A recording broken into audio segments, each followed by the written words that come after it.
on. In the last 4 years, the number of people commuting into jobs in London by rail has gone up by a third, many of them travelling from quite far afield here in the south. It's maybe easy to see why, with house prices in the capital reaching crazy levels. Prices outside of London may not be cheap, but they're still low enough that even when you add in the cost of a season ticket, you could still be much better off. If you don't mind, what could be up to a 4-hour round trip to work. Give us some milk bags. Breakfast in the Marn household. Until recently they were Londoners, but in April swapped the big city for more rural Wiltshire. We found the school that we liked, and then we found this house. We wanted a bit more space, we wanted more garden, we wanted to have fields to look out over. A 10-minute drive brings James to Pewsey Station. From there, the train will get him to Paddington in an hour and a quarter. I'm not crammed in like a sardine on the Northern Line. I get a seat, I can sit back, I can read the paper, but more importantly, I can actually begin getting on with some work, start my day as soon as I get on the train. Joining us now from our Westminster studio, appropriately in London, is Belinda Aspinall, who's founded a website called Life After London. Belinda, why so many more people choosing to commute? Are they forced into it? Well, I think there have always been a lot of people who consider the move out of London at various points. There are those who consider it when they're looking to retire, and there are those who consider it when their children reach school age and they want more space. I think the London property market is influencing the first-time buyers or those who might miss a step in purchasing, and they will now consider going further afield. So they're putting up with those train journeys. They're having a pretty rotten quality of life, are they? Well, most people are doing it not just for that reason. They're doing it actually to improve their quality of life. And for lots of them, they work on the train. I think there is some issue with the fact that so many people have to stand on the train. But most people will try and work on the train. Others will do, as James talked about, 3 or 4 days a week, which for your sense of well-being can really help. So people, yes, able to work from home a bit more maybe, but they're even moving further down the line to commute in.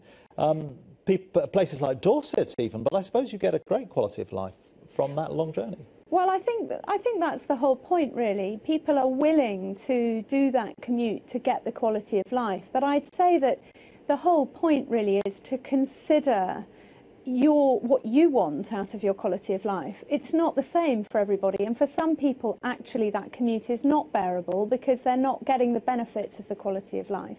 But for others it is. Your website's about helping people make the leap. I notice you're still there next to the London Eye, still in the middle of London. What is it that, I mean, why are you still there, and is it becoming a little bit lonely there on your own? Well, it's interesting, isn't it? So many people move out, but London's always going to fill up. There is no doubt. With foreign people who can afford the prices? No, I think there's a free flow of people who come and go, and I live in southwest London. I'm surrounded by friends who are still here, and we are still here, which I love because it means I'm really able on Life After London to know the questions that people are asking and the things they really want to do. So they log on to our website and they can connect with locals from all over the country and ask questions. And I think that's really critical because, like we say, it's not for everybody. Different areas suit different people. And the key is being able to find that out. OK, let's just come back to the people in the studio here. Caroline, this is moving the property bubble out of London, isn't it, if suddenly prices start leaping up along the south coast?